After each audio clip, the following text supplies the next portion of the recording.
Good morning, everybody. Welcome to the InTouch Health webinar series. This is Scott Young, and I'll be your host for today. Today, we'll be featuring Jordana Bernard, who will present on the recent COVID-19 federal funding opportunities for telehealth. Jordana Bernard has 20 plus years of progressive leadership in the telemedicine industry. Jordana currently serves as the Director of Policy and Public Affairs at InTouch Health. In this role, Jordana executes strategies for key telehealth advocacy and policy initiatives. Prior to joining InTouch Health, Jordana served as Chief Program Officer for the American Telemedicine Association, overseeing strategic objectives to advance the telehealth industry in education, accreditation, practice guidelines development, and alliances with professional societies, governmental entities, payers, and industry. Jordana received a BS in Biomedical Engineering from Boston University and an MBA from Marymount University. We'll begin the webinar shortly, but first, a few notices. You have all been auto-muted. If not, please make sure you mute yourself. During the webinar, you'll be able to enter questions in the questions widget located on your audience console. Questions will be answered at the conclusion of the presentation, so please feel free to ask your questions at any point throughout the webinar. If a fuller answer is needed or we run out of time, questions will be answered later via email. This webinar will be recorded, and a copy of the recording will be available on our website and sent to registrants. And this webinar presentation should last about 30 minutes, including times for question and answers. And now I'd like to turn it over to our presenter. Great, thanks so much, Scott. Thanks everyone for joining us. Today we're going to talk about key federal funding opportunities for telehealth and how you can take advantage of these opportunities to build or grow your telehealth programs. The federal government is one of the largest sources of funding for telehealth grants and other funding mechanisms.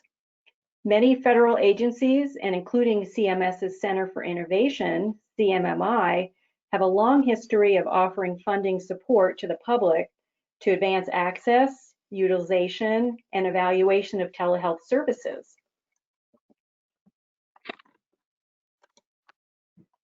With COVID-19 in the US and the need for rapid deployment of telehealth, we saw the federal government dial up its support to build telehealth infrastructure through appropriations under the CARES Act that was signed into law on March 27th. The CARES Act authorized funds for telehealth at the FCC, HHS, including HRSA, which is the Health Resources Services Administration, also at OAT, the Office for the Advancement of Telehealth, and BARDA, the Biomedical Advanced Research and Development Authority. It also included funding for telehealth at the VA, Indian Health Service, and the US Department of Agriculture. While Congress was taking steps to increase financial assistance to make telehealth more accessible due to COVID, lawmakers and regulators were simultaneously taking action to eliminate the long-standing constraints on telehealth reimbursement in order to accelerate adoption. And so during this time, we also saw massive policy changes through waivers and regulatory flexibilities that opened up broad payment for telehealth services under the Medicare program, as well as at the state level under Medicaid and in the commercial plans.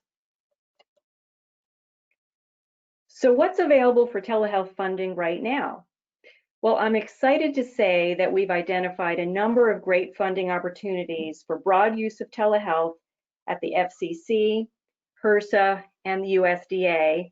And then there's also a batch of telehealth research grants offered by NIH, HRSA again, and AHRQ, which is the Healthcare Agency for Healthcare Research and Quality. So we're going to walk through each of these funding awards and from a high level, talk about their details and their requirements. The first funding opportunity I'd like to talk about is the FCC's new COVID-19 telehealth program. This is a $200 million new program to provide support to eligible healthcare providers for rapid deployment of telehealth in response to the crisis. The FCC's goal is to select applications that target areas that have been hardest hit by COVID-19 and where the support will have the most impact on addressing healthcare needs. For this FCC award, there are no geographic restrictions placed on the location of the healthcare provider organization, which allows both rural and non-rural healthcare organizations to apply. The FCC began to accept applications in mid-April, and the agency has been making funding awards up to $1 million on a rolling basis.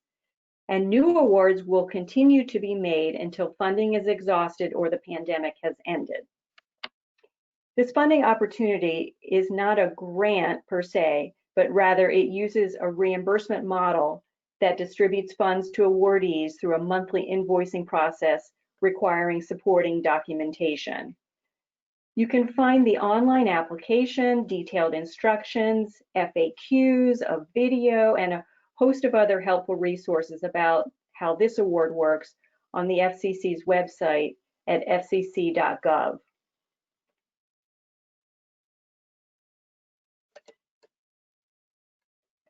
Well, who's eligible to receive this funding program? This program is open to eligible nonprofit or public health care provider sites that treat patients, whether located in rural or non-rural areas or U.S. territories. Categories for eligible healthcare providers include post-secondary educational institutions offering healthcare instruction, including teaching hospitals and medical schools. It also allows funding to community health centers, local health departments or agencies, not-for-profit hospitals, rural health clinics, skilled nursing facilities, and consortia of healthcare providers.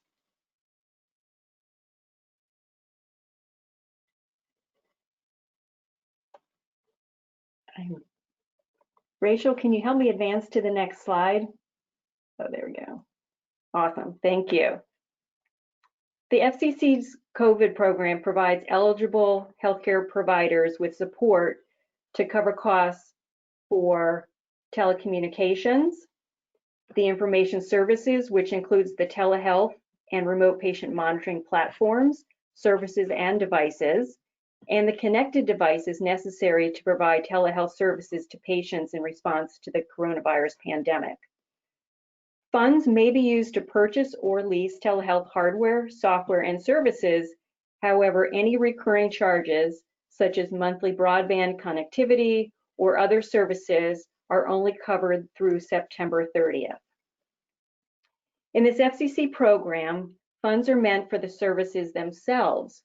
So this program does not cover costs for personnel such as IT staff or project managers or even medical professionals, and it doesn't cover marketing, administrative expenses, or training costs. And so these types of costs should be not included in the application process. To apply for the FCC COVID-19 telehealth program, there's a multi-step application process to follow. First, in advance of filing an application, eligible healthcare providers should obtain an FCC registration number and an eligibility determination from the Universal Service Administrative Company, or USAC, by filing an FCC Form 460 through the portal on USAC's webpage. Organizations must also register for a Federal System for Award Management, or SAM, account, which sets up the process to receive program funds once an award has been made. Healthcare providers may go ahead and submit their applications while their eligibility determinations are pending. The application for this funding program requires a description of the services that will be provided and how funding will be used to mitigate COVID and provide relief for patient populations. The FCC also requires supporting documentation for costs, but there's no requirement for competitive bidding. Other required elements include the timeline for deployment of the telehealth initiative and the plan and metrics for how the impact of funding will be measured. All in all, the application for this program is streamlined for the review and for the purposes of getting the funding out as quickly as possible. The selection criteria that the FCC is using to evaluate applications and select funding recipients includes the conditions to be treated, the goals and objectives, again, the timeline for deployment of the services or devices, and the factors or metrics that will be used to measure the impact. The FCC will also look at the geographic area and the population that will be served by the applicant to see whether that geographic area has been under any pre-existing strain, such as having a large underserved or low-income patient population or healthcare provider shortages. The FCC will also look to see if services will target high-risk and vulnerable patients. Since its inception, the FCC's COVID-19 program has been making awards about every week. So far, they have approved just over $100 million, which is just about half of the total available funding. They have funded 305 providers, and this is across 42 states plus DC. So this means that there is still a big pot of money with lots of opportunity. So this is great news for organizations who haven't yet submitted or for those who are waiting to hear back. So far, we're seeing a few trends around what's getting funded by the FCC. First, we're seeing that they're funding telehealth software solutions that engage patients at home. This is using their mobile devices for COVID screening, for urgent care, and for scheduled follow-up visits. And these are telehealth services that help avoid unnecessary visits to the hospital and minimize risk of exposure to the virus. The second trend is around deploying telehealth carts and software solutions to increase access to care at outlying clinic locations. And this is especially in rural geographies where patients may have limited access to internet at home.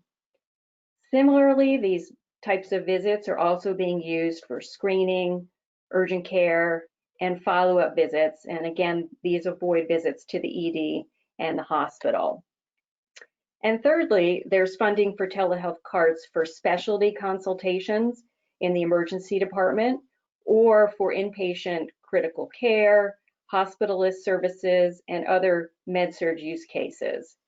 This is again to increase capacity and efficiencies, to conserve PPE, and to minimize risk of exposure for both providers and for patients. The FCC has also established a second program. This one is called the Connected Care Pilot. And this is a separate 3-year pilot program, so it's a much longer period of performance, and it provides up to $100 million of support coming from the Universal Service Fund. And this is to help defray healthcare providers' costs for telehealth services to low-income Americans and veterans, and also to help assess how the Universal Service Fund can be used in the long term to support telehealth. This program has not yet launched, but when it does, it will only fund the costs of the telecommunication services. It does not, unfortunately, cover the costs for the telehealth devices.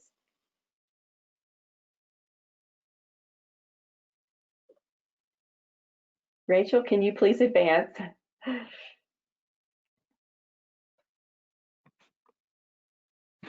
Okay, so moving on to the next telehealth opportunity for funding. This one is the HRSA Telehealth Network Grant Program. The program establishes a tele-emergency network to deliver 24-hour specialty consultative services using telehealth to rural providers who lack emergency care specialists. This funding opportunity was released on February the 11th, and it will award up to $300,000 to each applicant organization for each year over the 4-year period of performance, which begins on September 1st and goes through 2024. The application deadline for this HRSA award is coming up pretty quickly on June 15th. Eligible applicants for this program include rural or urban entities that will provide direct clinical services through the telehealth network. Each entity participating in the network may be a nonprofit or a for-profit entity. Again, services must be provided to rural areas, although the applicant can be located in an urban area. For-profit organizations are not eligible to be the applicant organization, but they are eligible to be a rural originating site. For this award, the Emergency Services Network must be comprised of at least 2 entities from the list showing here, and at least one of these must be a community-based healthcare provider.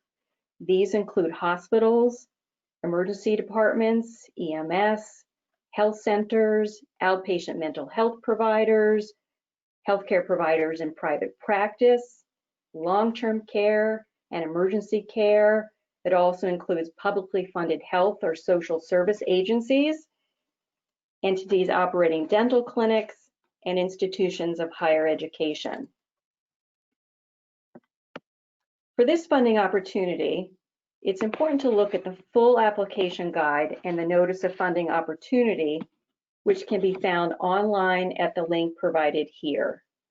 The guide provides instructions for how to submit an application on grants.gov.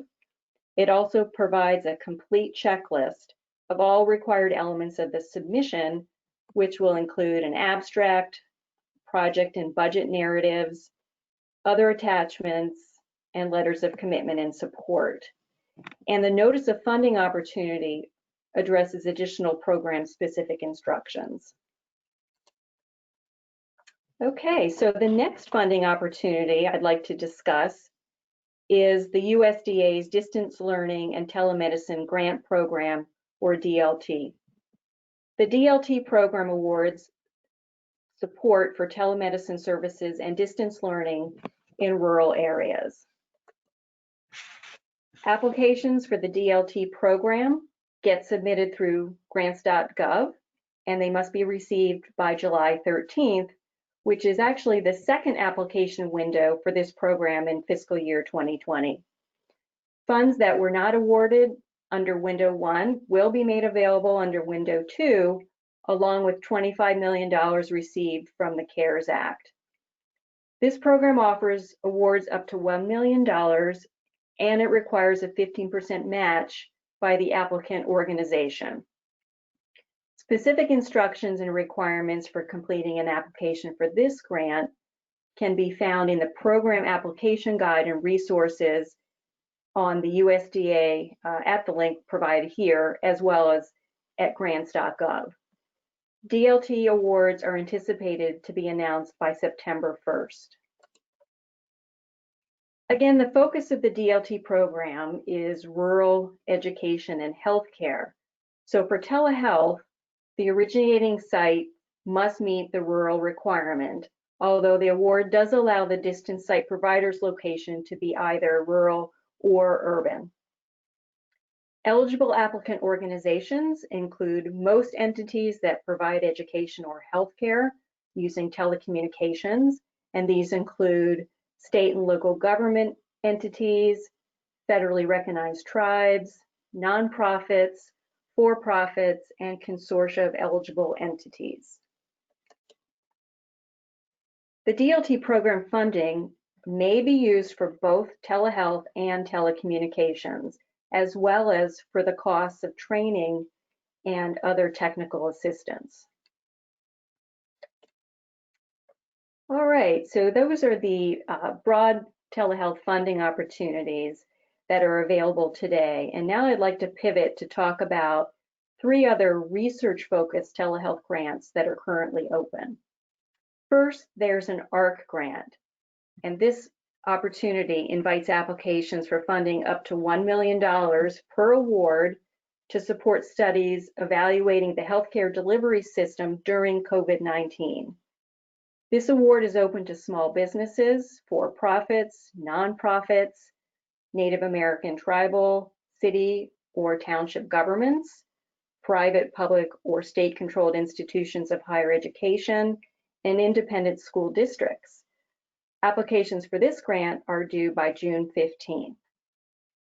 Next, there's another HRSA grant that provides funding up to $950,000 per award to support 2 rural health research centers, with one center focused on evaluation and the other focused on evidence. Both private or public nonprofits are eligible to apply for this funding mechanism, and applications are due by July 1st. And lastly, there's an NIH grant that will award $7 million for up to 2 awards to support research on telebehavioral health services in the emergency department for suicidal patients. Eligible applicants include higher education, nonprofits, for-profits, and government entities. And applications for this grant are due by October 15th. If you're interested in these types of grants, you can find all of the details online by going to grants.gov and doing a search for the keyword telehealth. And a table will pop up and it'll show you all of these various opportunities, and you can drill down to get into the details from there. Well, in summary, there are really rich opportunities right now for telehealth funding through the federal government, and this is to help healthcare organizations get a new program off the ground or grow their existing telehealth services. So if you've never thought about a federal grant before, this could be the perfect time to pursue one. And we are here to help and support your efforts, so please consider us your partner to assist in any way that would be helpful. Also, please keep an eye out for an email from us that will be coming out very soon. And in that email, you'll see a link to our website resources that has overviews of the FCC, HRSA, and DLT grants, as well as our monthly policy updates. Well, that's it for me. Thanks so much. Back to you, Scott. Thank you, Jordana. Definitely a lot of information you're able to cover there, so really appreciate it. We got a little bit of time for some questions, so we'll try to address as many as we can in the remaining time. The first question being, what are some resources that I can turn to for updates or more information? Oh, sure. So yeah, there are lots of resources. Again, I would look for that email from us, and you can access some grant-specific information and more information about reimbursement and other policy changes that are happening now and that may be coming in the near future. Also, another great source of information is grants.gov, and you've heard me mention this website a couple of times here today. This is the federal government's central repository of information about grants and other types of funding mechanisms and where certain applications get submitted. But it's also a learning center, and there's various resources. There are many tools that one can use to help make an application, to write a grant, and much more. So that's grants.gov. Also, I would suggest going directly to the federal agencies' websites. So go to the FCC website, go to USDA, go to HRSA, and do a search for telehealth funding opportunities, because not all of the federal grants are found at grants.gov. So those are the two recommendations that I would have. Awesome, thank you. So the next one we have is a question asking if more funding opportunities will be released in the future. Great question. Yes, I would say yes. I would anticipate there will be more funding opportunities for telehealth coming up through appropriations, as well as through the CARES Act and other legislation. And as we go through the annual budgeting process, I think we'll see more and more funds being dedicated to building that telehealth infrastructure going forward. And certainly that's something that we are actively monitoring, and we'll continue to keep attendees and others apprised of what's happening, provide those updates. Excellent, thank you. So this one is about the FCC COVID program specifically, and it's asking, can a multi-center healthcare organization submit more than one application? Uh, Good question. The answer is yes. A multi-center healthcare organization can submit more than one application as long as the applications are seeking funds for different facilities within that particular system. Okay. Still got a little bit of time here, so how about what's the time period to spend the FCC COVID-19 program funds? Okay. For the COVID program, connected devices that were purchased on or after March 13th of this year are eligible for support. For recurring services, funding will be provided again from March 13th, but only through September 30th of this year. So it's this fiscal year. Excellent, thank you. And is FCC limited to just COVID-19? No, actually, the funding is available for treating both COVID and non-COVID patients during the public health emergency. But again, the focus here is the use of funds to prevent, prepare for, and respond to coronavirus. But yes, it can be for both patients. It's not limited to just COVID-19. Okay, great. And for some of these grants, does InTouch have a grant writing team that can support the application process? Well, we have a list of experienced grant writers who have supported many of our clients in the past, and so we can provide that list, and we can also offer supporting documentation, including overviews, workflow design documents, proposals, and other tailored content to the funding requirements. So happy to help in any way that would be helpful. Okay, we got a few more still. For the Okay. FCC, how is the funding amount determined? Right. Well, according to the website, what the FCC is saying is that the funding amount is based on what's included in the application, and this is around, the costing for the devices and the services that will be purchased with program funding. So it's all about, what's included and how things are laid out. So they'll go with what's in the application. Okay, thank you. How can I get info about the FCC announcements of weekly awards? Ah, what I do is I go up to the fcc.gov's website, and right there on the home page are their announcements for the batches of the awards.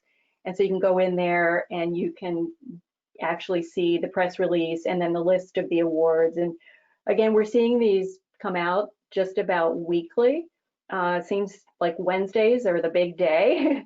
So there was even an announcement there today. So just go up to fcc.gov and you'll see it right there on the homepage. Perfect, thank you. We got one more I'd like to fit in before we conclude the webinar, but I'd like to remind everyone if we have not been able to get to your question, we will try to answer it offline via email. So this last question is, for the USDA's DLT grant program, how are the grant applications scored? Good, that's a great question, right? So the applications are competitively scored for the DLT grant program, and it uses a set of program criteria. Uh, from a high level, there's a rurality score, so that's about the population size of the community where an end user site is located. There's a service needs and benefits score that measures how the proposed project will meet the needs for telemedicine services in the rural areas, the benefits derived, and the local community involvement in the project. And then I know there's another category called special consideration. And so they'll look at all of these criteria and give them a score. But you can read up on all of this. There's a lot of detail, a lot of information that can be found in the application guide. And this is online at USDA under the DLT Grant Program website. Excellent. Thank you so much, Jordana. Again, I'd like to encourage people that if they have any questions or for additional information, to please use the contact information on this slide right now, either directly to Jordana or to InTouch Health more generally. And then I'd also encourage folks for more information on federal telehealth policies, regulation, reimbursement, or funding opportunities to register for our 14th Telehealth Innovation Forum. This forum is gathering industry leaders, healthcare visionaries from around the world to share virtual care best practices, clinical and business workflow models, and achieved outcomes. And this year's forum will be entirely virtual and 100% free. So we'd love to have you. So please register at the URL here, forum2020.intouchhealth.com. And this concludes today's webinar. Thank you everybody for attending and have a great rest of your day.